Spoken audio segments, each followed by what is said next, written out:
Hola to you all, welcome along to the Circuit de Catalunya, welcome along to the Spanish Grand Prix and round 5 of the Formula One World Championship in 2016. And for the first time in 3 races, it's Lewis Hamilton on pole. Is this where the defending champion restarts his championship challenge? After watching his teammate dominate the first 4 races of the season, can Hamilton get a decent start from pole position that he didn't do in Australia or Bahrain and go on to take a race that has been won from pole position at 19 times in the past 25 years? Let's look at the grid then. Lewis Hamilton ahead of Nico Rosberg, all Mercedes front row. Then it's Daniel Ricciardo and his new teammate Max Verstappen for Red Bull on row 2. Kimi Raikkonen out-qualifies Sebastian Vettel on the 3rd row of the grid, all Ferrari. And then we have Valtteri Bottas for Williams ahead of Carlos Sainz, 2nd year in a row he's been in the top 8 here in Spain. Sergio Perez ahead of Fernando Alonso, McLaren back in the top 10, qualifying in Q3 for the first time with a Honda engine.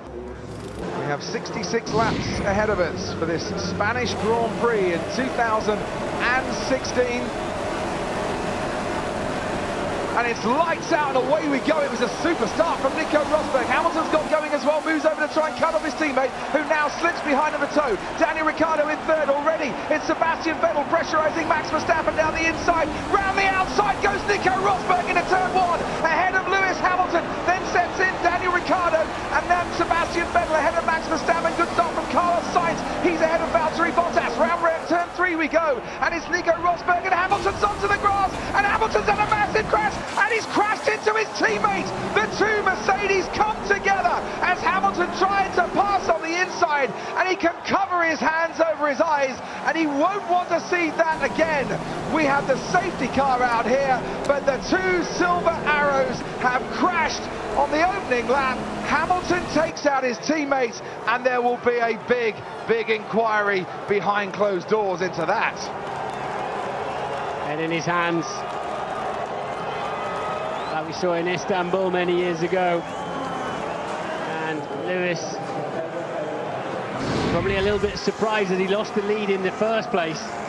Quite how he ended up so far on the grass on his way into turn 4. And Rosberg went over to cover the line, but Hamilton was coming at him so fast that he effectively had only the grass to go to. It was an ambitious move, I must admit, and I think Nico covered him off before the braking zone. Is now Sebastian Vettel, after trying around the outside on the previous lap, goes down the inside of Carlos Sainz on this lap 8 of the Spanish Grand Prix. And finally, the new Ferrari engine has got past the old Ferrari engine, the works team getting past Toro Rosso. We have 20 runners here at the Spanish Grand Prix on lap 10 of 66, and it is neither of the Mercedes that are still running. Rosberg and Hamilton coming together. Now comes Kimi Raikkonen on Carlos Sainz, once around the outside like his teammate, once down the inside like his teammate, and at the second time of asking, Raikkonen gets past Carlos Sainz. So it's 2 Red Bulls from 2 Ferraris and a Toro Rosso into the top 5 now. Race leader, I think, is coming in, Daniel Ricciardo. Yes, he is. So the man who led in China and suffered that puncture, got through the first stint, and now needs, for his own peace of mind, a nice slick pit stop, and that's exactly what he gets from his Red Bull crew, and he's back out onto the racetrack. Right, let's just look here as Max Verstappen comes in for his pit stop. If he'd have completed that lap, he'd have been the youngest man to officially lead a Grand Prix, but he would have had to have completed that lap for it to count. So technically he was heading the field, but he didn't do a full lap in terms of being in the lead, and there is. And that's about as early as possible for a 2-stop. Yeah, lap 50 for Sebastian Vettel. It's very tricky to make these soft compound tyres last much longer than he has. Lovely orchestrated balletic pit stop. We'll get him out onto the track. Oh, talking of people who are in trouble, that's Nico Hulkenberg. I think there's a lot of smoke in the back of my car. Pull over by a fire marshal. Pull over by a fire marshal. Find a safe place to stop. Pull over by a fire marshal. Engine problems, maybe, for Nico Hulkenberg, who stops by a fire marshal. Yet more disappointment and bad luck for Nico Hulkenberg, who, remember, had the DNF. They did not finish in Russia when Gutierrez clouted him from behind. and has still only scored points in Australia this season.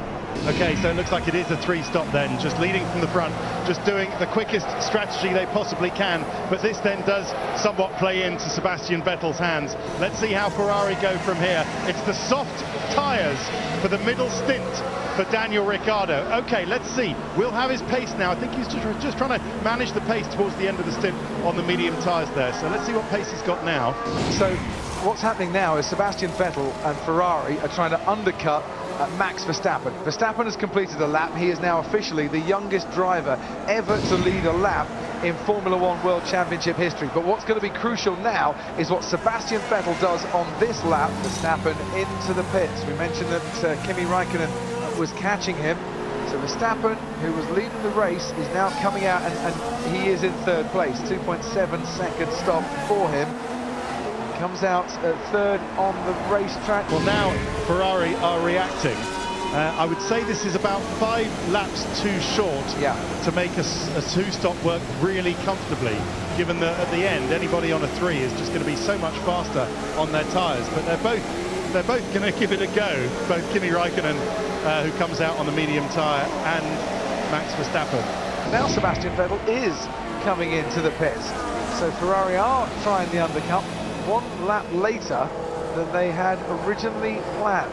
I'm on the move, Crofty. I'm on the waddle down to Ferrari because that doesn't make any sense. If you're on a 3-stop, you wait until lap 45 so you can have nice fresh tyres towards the end of the race. And that looks like what Red Bull are going to stay on. Ricciardo's just had a bad few laps. Right, so Verstappen and Raikkonen already passed. Sebastian Vettel now passed. Medium tyres going on to the end of the race here for Daniel Ricciardo, and there goes Sebastian Vettel, and this is now the gap that he is going to have to try and close down, and that is Fernando Alonso out of the Spanish Grand Prix. It's another retirement for Fernando Alonso, and for the 2nd year running he retires from his home Grand Prix. And those banks of fans that on 2 occasions rose to acclaim him when he won here on the circuit of Catalonia now looking rather mournful. Let's have a listen now. It's already sounding sick. You're right, it's very close to the Peter Wally he ran into last year. I don't think they'll feel the need to safety car or virtual safety car that. It is now half a second, so we're down by a 10.